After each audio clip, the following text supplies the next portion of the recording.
किसी ने बड़े कमाल की बात कही है कि जब आप किसी चीज को पूरी शिद्दत से चाहो तो पूरी कायनात उसे मिलाने में जुट जाती है। दोस्त, आज मैं एक ऐसे स्टूडेंट के बारे में बताने जा रहा हूँ जिन्होंने अपने पिताजी के सपने को पूरा करने के लिए खुद को पढ़ाई में झोंक दिया। दोस्त, इनके पिताजी एक छोटे से हॉस्पिटल में कंपाउंडर और माँ इनकी खेती का काम किया करती थी। दोस्त, इनके पिताजी का सपना था कि मेरा बेटा MBBS करके बहुत बड़ा डॉक्टर बने। लेकिन दोस्त, इस समय ये लड़का 10th क्लास में था और गांव से 5 किलोमीटर दूर रोज पैदल स्कूल जाया करता था। दोस्त, गांव में सही से लाइट ना होने की वजह से इसे केरोसिन के दिए जलाकर पढ़ाई करना पड़ता था और इसी तरह पढ़ाई करके इन्होंने 10वीं में अच्छे रिजल्ट से पास हुए हैं। और अब ये लड़का अपनी माँ बाप के सपने को पूरा करने के लिए अपने गांव से दूर किसी शहर में प्राइवेट स्कूल में 11th और 12th करने की ठान ली। लेकिन दोस्त, प्रॉब्लम ये थी कि इस स्कूल में इंग्लिश मीडियम से पढ़ाई होता था और इस लड़के का अभी तक का 10th तक का जो सफ़र था वो हिंदी मीडियम से था। लेकिन दोस्त, इनके सपने इतने बड़े थे कि मीडियम के बिना परवाह किए इसने उस स्कूल में एडमिशन ले लिया, क्योंकि इसे एक जुनून सा हो गया था कि हमारे माँ बाप ने जो सपने देखे हैं हमें उसे पूरा करना है। और दोस्त, अचानक हिंदी मीडियम से इंग्लिश मीडियम में आने के बाद कितनी मुश्किलों का सामना करना पड़ता है वो सिर्फ एक स्टूडेंट ही समझ सकता है। दोस्त, जब इसने इस स्कूल में पहला टेस्ट दिया था ना, तो पता है इस स्कूल का 90 मार्क्स में से सिर्फ इनके 9 मार्क्स ही आए। और दोस्त, ये लड़का अपना रिजल्ट सुनकर ये अपना आंसू को रोक नहीं पाया और ये सिर्फ इंग्लिश मीडियम की वजह से ही हो रहा था। दोस्त, ये लड़का बिल्कुल होपलेस हो गया था। इसे कुछ भी समझ में नहीं आ रहा था कि आखिर मैं क्या करूं, मैं आगे कैसे पढ़ाई करूं। और पता है, इसके टीचर कहने लगे थे कि बेटा, तुम डॉक्टर बनने की सपना तो छोड़ दो, तुम पास हो जाओ, वही बड़ी बात है। उसके बाद वो लड़का सोचने लगा कि मेरे पिताजी मेरे लिए इतना पैसा इकट्ठा कर रहे हैं और मैं किस मुंह से कह दूं कि पिताजी मुझे समझ में नहीं आ रहा है। मैं कैसे कह दूं कि पापा मैं आपके सपने को पूरा नहीं कर सकता। इस लड़के को कुछ कहा नहीं गया और ये लड़का हार नहीं माना और अपनी मेहनत को और दुगना कर दिया। लेकिन दोस्त, ये हॉस्टल में रहते थे और रात में इसके पार्टनर लाइट बंद करके सोया करता था और इसे नाइट में ऑन करने के लिए नहीं देता था। तो दोस्त, पता है, जब रूम पार्टनर लाइट बंद करके सोता था ना, तो ये वहाँ से उठकर बाथरूम में जाकर पढ़ाई किया करते थे ताकि ये अपने स्कूल में अच्छे मार्क्स को ला सके। ये इंग्लिश पे ज़्यादा फोकस करने लगे थे क्योंकि इसका मार्क्स कम आने की सिर्फ एक ही वजह था, वो था इंग्लिश मीडियम। और कभी कभी तो ये बाथरूम में रोने भी लगता था कि आखिर ये मेरे साथ ही ऐसा क्यों हो रहा है। दोस्त, जैसे तैसे करके इन्होंने 11th और 12th को पास किया। और दोस्त, अब उसने अपने पिताजी से कहा कि पापा, अब मैं कोटा जा रहा हूँ, आप पैसे का इंतज़ाम कर दीजिए और मैं वहाँ से सफल होके ही आऊँगा, मैं डॉक्टर बन के ही आऊँगा पापा। और ये लड़का कोटा चला जाता है और एक अच्छे कोचिंग में मेडिकल एंट्रेंस एग्ज़ाम की तैयारी करने के लिए एडमिशन ले लेता है। दोस्त, इनके माता पिता कितनी मेहनत से पैसे भेजते थे ये बात उस लड़के को अच्छी तरीके से पता था। इसलिए दोस्त, इसने अपने माता पिता के सपने को पूरा करने के लिए दिन रात करके पढ़ाई करने लगा। और दोस्त, इस लड़के को होली, दिवाली, दशहरा कुछ भी नहीं दिखता था और पूरे 1 साल तक घर नहीं आया। लेकिन दोस्त, साल के अंत में जब इसका एग्ज़ाम हुआ तो पता है इस लड़के का सिलेक्शन नहीं हुआ। दोस्त, इनके माता पिता बहुत दुखी हुए। वो इसलिए नहीं कि मेरा बेटा का सिलेक्शन नहीं हुआ, वो ये बात सोचकर चौंक गए कि मेरा बेटा इतना मेहनत किया, वो होली, दिवाली, दशहरा कुछ भी नहीं देखा, बस पढ़ाई करता रहा, फिर भी इसका सिलेक्शन नहीं हुआ। दोस्त, इनके पिताजी के आंखों में आंसू साफ साफ दिख रहा था, जिसमें उनके हर महीने की दी हुई मजदूरी और अपने बेटे का त्याग दिख रहा था। फिर उनके बेटे ने अपने पिताजी को समझाया और कहा कि पापा, इस बार सिलेक्शन नहीं हुआ तो क्या हुआ, हम अगली बार ज़रूर सेलेक्ट होके आएंगे पापा। हाँ प्लीज़ मुझे फिर इस बार कोटा भेज दीजिए। और दोस्त उनके पिताजी ने फिर से उन्हें कोटा भेज दिया। दोस्त फिर से उस लड़के ने दुगनी मेहनत किया और अपना सब कुछ त्याग दिया और सिर्फ पढ़ाई ही करने लगा। और 1 साल की कड़ी मेहनत के बाद एग्ज़ाम हुआ और उस लड़के का इस बार सिलेक्शन हो गया। और सिलेक्शन होने के बाद उनके माता पिता बहुत खुश हुए और ये लड़का भी कोटा से रूम खाली करके अपना घर आ गया था, क्योंकि इस लड़के को अच्छे से पता था कि काउंसलिंग के बाद मेरा अच्छा सा कॉलेज मिल जाएगा।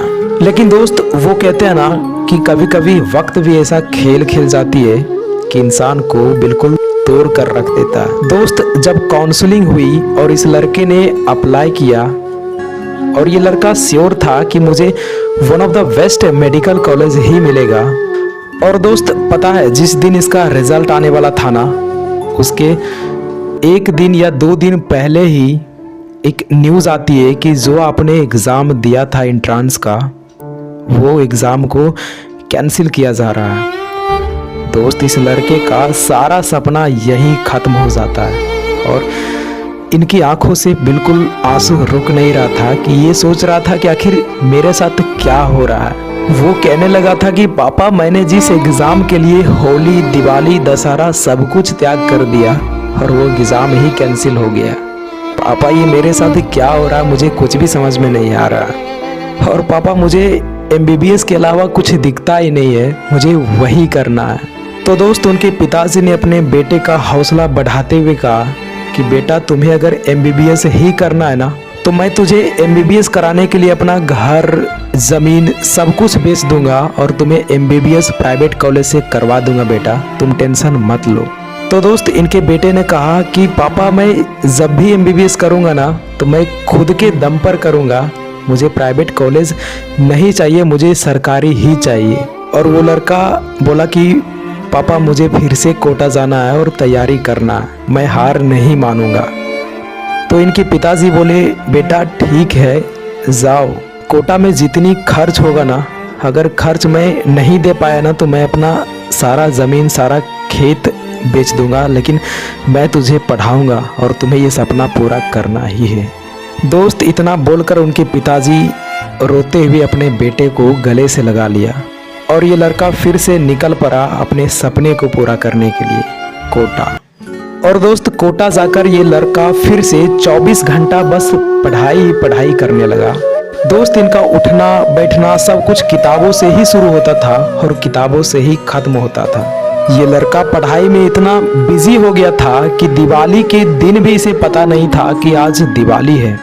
जब शाम हुआ और इसने मेस गया तो वहां देखा कि मेस तो बंद है। तब इन्हें पता चला कि आज दिवाली है। और उस दिन उस लड़के ने एक बिस्किट और पानी दोनों को मिक्स करके उसने खा लिया। लेकिन दोस्त माँ तो माँ होती है ना, उसकी माँ रात में कॉल करके पूछी कि बेटा आज दिवाली है, तुमने कुछ मिठाई खाया या नहीं। तो दोस्त अगर माँ होती है ना तो बेटा भी किसी से कम नहीं होता। तो दोस्त ये लड़का कह दिया कि माँ हमने मिठाई, खीर, पूरी सब कुछ खा लिया है, बस आप अपना ख्याल रखिएगा। दोस्त कभी कभी अपने माँ बाप को खुश करने के लिए ना स्टूडेंट को झूठ बोलना ही पड़ता है, क्योंकि ये टारगेट इस लड़के का था और ये नहीं चाहता था कि मेरी वजह से मेरे माँ बाप दुखी हो। और दोस्त फिर से साल के अंत में इस लड़के का एग्ज़ाम हुआ और इस बार फिर इसका सिलेक्शन हो गया और फिर से ये लड़का खुश हो गया और इनके माँ बाप भी खुश हो गए। और इस बार ये लड़का श्योर था कि अब मेरा सपना पूरा हो गया। और इस बार ये लड़का बिल्कुल श्योर था कि अब मेरा सिलेक्शन होने से कोई नहीं रोक सकता, मुझे अच्छे कॉलेजेस मिल ही जाएंगे। लेकिन दोस्त गॉड भी परीक्षा उसी से लेता है ना जो बिल्कुल पहले से टूट गया होता है। दोस्त फिर से जब फाइनल काउंसलिंग का रिजल्ट आने वाला था तो उसके कुछ दिन पहले से ही कोर्ट का आदेश आता है कि जो एंट्रेंस एग्ज़ाम कंडक्ट हुआ था उसे फिर से कैंसिल किया जा रहा है। दोस्त ये बात सुनकर ये लड़का इस बार बिल्कुल अंदर से टूट गया था और साथ ही साथ अपने बेटे के मेहनत और त्याग को देखकर इनके माता पिता के भी आंसू नहीं रुक रहे थे, लेकिन अपने बेटे के सामने आंसू छुपाने की कोशिश कर रहे थे। लेकिन दोस्त इनके बेटे अपने माता पिता के सामने था तो इनके माता पिता अपने बेटे से आंसू को छुपाने की कोशिश कर रहे थे। लेकिन दोस्त इनके बेटे को सब पता था कि माँ बाप अब रोने लगे हैं, और एक माँ बाप के आंखों में आंसू एक बेटा कभी बर्दाश्त ही नहीं कर सकता यार। उनके बेटे ने तुरंत कहा, पापा आप टेंशन ना लीजिए, मैं वादा करता हूँ कि आपके आज के हर एक आंसू का बदला ज़रूर लूँगा और मैं MBBS बन के ही छोड़ूंगा पापा, बस आप अपने बेटे से भरोसा मत खोइएगा। दोस्त इतना कहकर वो लड़का उसी दिन कोटा जाने के लिए रेडी हो गया और वो घर से कोटा चला गया। और ठीक 1 महीने के बाद वापस से एग्ज़ाम होना था और ये लड़के ने एग्ज़ाम दिया। और वो कहते हैं ना कि मेहनत के आगे किस्मत की इतनी औकात नहीं कि वो आपको सफल होने से रोक सके। दोस्त जब इसका रिज़ल्ट आया ना तो इसका पता है रैंक क्या था? इसका रैंक ऑल इंडिया रैंक 569 था और पूरे राजस्थान में रैंक 52 था। और दोस्तों फाइनली इसका सिलेक्शन हो गया। अब इनके माता पिता के चेहरे पर बिल्कुल खुशी के आंसू निकल गए और कहने लगा कि बेटा तेरे जगह पर अगर कोई और होता ना तो वो हार मानकर दूसरा काम कर रहा होता, लेकिन आज जो तुमने करके दिखाया ना उससे तुम्हारे पिताजी के सर ऊंचा हो गया बेटा। I proud of you. तो दोस्त इस कहानी से सीखने वाली बात तो ये है कि कभी भी असफलताओं से घबरा कर हार मत मानिएगा, क्योंकि दोस्त आज अगर ये लड़का हार मान लिया होता तो शायद ये अपने पिताजी से आई प्राउड ऑफ यू शब्द नहीं सुन पाता। तो दोस्त ये स्टोरी स्क्रिप्टेड नहीं बल्कि एक रियल घटना है जिनका नाम है हेमेंद्र पटीदार, जो कि राजस्थान से बिलोंग करते हैं। तो दोस्त आई होप ये मेरे द्वारा प्रेजेंट किया गया स्टोरी आपको पसंद आया होगा। अगर पसंद आया तो वीडियो को लाइक एंड चैनल को सब्सक्राइब जरूर कीजिएगा। मिलते हैं अब नेक्स्ट वीडियो में, तब तक के लिए